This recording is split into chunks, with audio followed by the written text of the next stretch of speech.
राधे कृष्ण। 16वां सूत्र, कार्य का सत होना श्रुति में कहा गया है, इससे भी प्रकट होने से पहले उसका होना सिद्ध होता है। कार्य का सत होना श्रुति में कहा गया है, इससे भी प्रकट होने से पहले उसका होना सिद्ध होता है। यह जगत प्रलय काल में शक्ति रूप से विद्यमान रहता है तथा सृष्टि रचना काल में यही शक्ति जड़ चेतन रूप में प्रकट होती है। इसलिए श्रुति कहती है कि यह जगत प्रकट होने से पहले भी सत ही था। छांदोग्य उपनिषद तथा बृहदारण्यक उपनिषद में यही कहा गया है।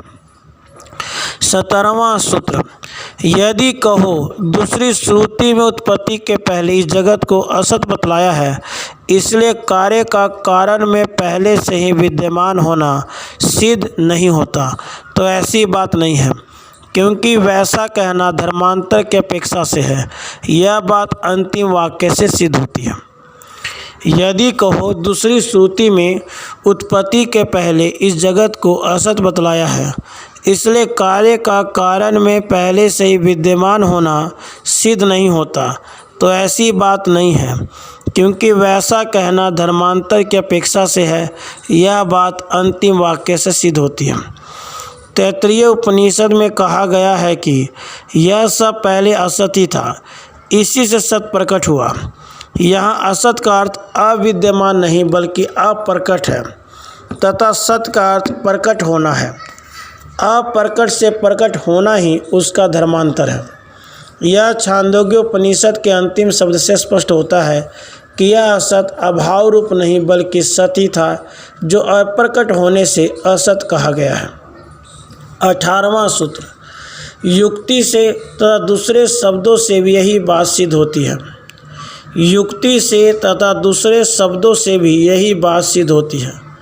जो वस्तु वास्तव में नहीं होता उसका उत्पन्न होना भी नहीं देखा जाता, इसलिए यही सिद्ध होता है कि यह जगत प्रकट होने से पहले भी सती था, किंतु अप्रकट अवस्था में था। 19वां सूत्र, सूत में वस्त्र की भांति भी ब्रह्म यह जगत पहले से ही स्थित है। सूत में वस्त्र की भांति भी ब्रह्म यह जगत पहले से स्थित है। जिस प्रकार सूत में कपड़ा दिखाई नहीं देता, किंतु वह कपड़ा सूत के बिना नहीं बन सकता, इसी प्रकार ब्रह्म में जगत रहता है अप्रकट अवस्था में तथा उसी का प्रकट रूप यह दृश्य जगत है।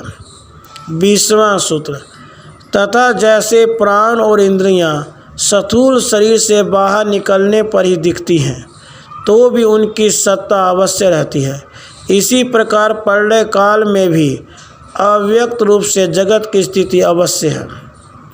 तथा जैसे प्राण और इंद्रियां स्थूल शरीर से बाहर निकलने पर ही दिखती हैं, तो भी उनकी सत्ता अवश्य रहती है, इसी प्रकार प्रलय काल में भी अव्यक्त रूप से जगत की स्थिति अवश्य है। जिस प्रकार मृत्यु के उपरांत प्राण और इंद्रियां जीवात्मा के साथ शरीर से बाहर सूक्ष्म रूप से विद्यमान रहती हैं, उसी प्रकार प्रलय काल में यह जगत सूक्ष्म रूप से विद्यमान रहता है। सत्ता कभी नाश नहीं होता, उसका रूपांतरण मात्र होता है। 16वां सूत्र, कार्य का सत होना श्रुति में कहा गया है, इससे ही प्रकट होने से पहले उसका होना सिद्ध होता है। 17वां सूत्र, यदि कहो दूसरी श्रुति में उत्पत्ति के पहले इस जगत को असत बतलाया है, इसलिए कार्य का कारण में पहले से ही विद्यमान होना सिद्ध नहीं होता, तो ऐसी बात नहीं है, क्योंकि वैसा कहना धर्मांतर के अपेक्षा से है। यह बात अंतिम वाक्य से सिद्ध होती है। 18वां सूत्र, युक्ति से तथा दूसरे शब्दों से भी यही बात सिद्ध होती है। 19वां सूत्र, सूत में वस्त्र की भांति भी ब्रह्म में यह जगत पहले से ही स्थित है। 20वां सूत्र, तथा जैसे प्राण और इंद्रियां स्थूल शरीर से बाहर निकलने पर ही दिखती है, तो भी उनकी सत्ता अवश्य रहती है, उसी प्रकार प्रलय काल में भी अव्यक्त रूप से जगत की स्थिति अवश्य है। राधे कृष्ण राधे कृष्ण।